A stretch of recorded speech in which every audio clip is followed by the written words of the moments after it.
नमस्कार मित्रांनो, मी advocate PB. Joshi आज परत आपल्या भेटीसाठी आलो आहे. आपल्या सर्वांना माहीतच आहे की माझं एक कायदेविषयक चॅनल आहे. मध्यंतरच्या काळामध्ये थोडा वेळ आपण काही व्हिडिओ टाकले नव्हते या चॅनलवर, पण आजपासून आपण रेग्युलर नवीन कायद्याविषयीच्या नवीन व्हिडिओवर वेगवेगळ्या प्रश्नांवर आपण कायदेविषयक व्हिडिओ या चॅनलवर पाहणार आहोत.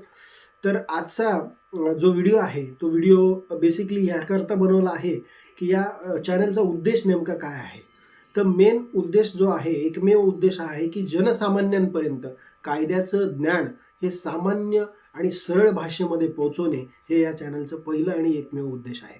दुसरं, वेगवेगळे जे कायदेविषयक प्रश्न असतात माणसांचे, त्या प्रत्येक प्रश्नांवर पर्टिक्युलर एक व्हिडिओ त्यांना त्या प्रश्नाचं समर्पक उत्तर त्या व्हिडिओ मार्फत दिल्या जाईल, हे या चॅनलचा दुसरा उद्देश आहे. तिसरं की लोकशाही, आपण कुठे राहतो तर लोकशाहीमध्ये राहतो. तर नेमकं लोकशाही म्हणजे काय? आपण असं सामान्य भाषेत म्हणतो की लोकांनी लोकांसाठी निवडलेलं शासन म्हणजे लोकशाही. पण ते आहे का? आणि ते कसं आपण त्या लोकशाहीचा उपभोग घेऊ शकतो सामान्य माणूस म्हणून, हे आपण या व्हिडिओमार्फत कायदेशीररित्या समजून घेऊ.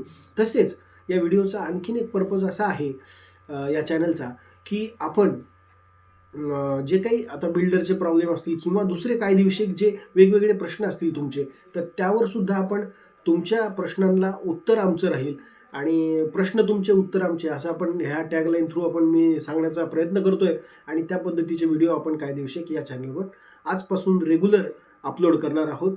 त्यामुळे हे चॅनल जे आहे तर मेन उद्देश हाच आहे चॅनलचा की जनसामान्यांपर्यंत त्यांचे जे अधिकार आहेत लोकशाहीमधले आणि त्यांचे जे देशाप्रती कर्तव्य आहेत ते कर्तव्य या चॅनल थ्रू सांगण्याचा आपला प्रयत्न राहील. आणि या व्यतिरिक्त आपल्याला कुठल्याही वेगवेगळ्या प्रश्नांवर जर का व्हिडिओ हवे असतील तर आपण या चॅनल कमेंट बॉक्समध्ये DM करावं. आपण त्या पर्टिक्युलर प्रत्येक विषयावर सेपरेट व्हिडिओ आपण बनवण्यात येतील आणि ते अपलोड करण्यात येईल. आणि या चॅनलचा उद्देश फक्त जनसामान्यापर्यंतच नाही, सर्वांनाही, कोणालाही कायदेविषयक जर का काही ज्ञान पाहिजे असेल तर या चॅनलचा त्यांना नक्कीच उपयोग होईल असं समजून मी आजची सुरुवात करतो या व्हिडिओपासून. धन्यवाद.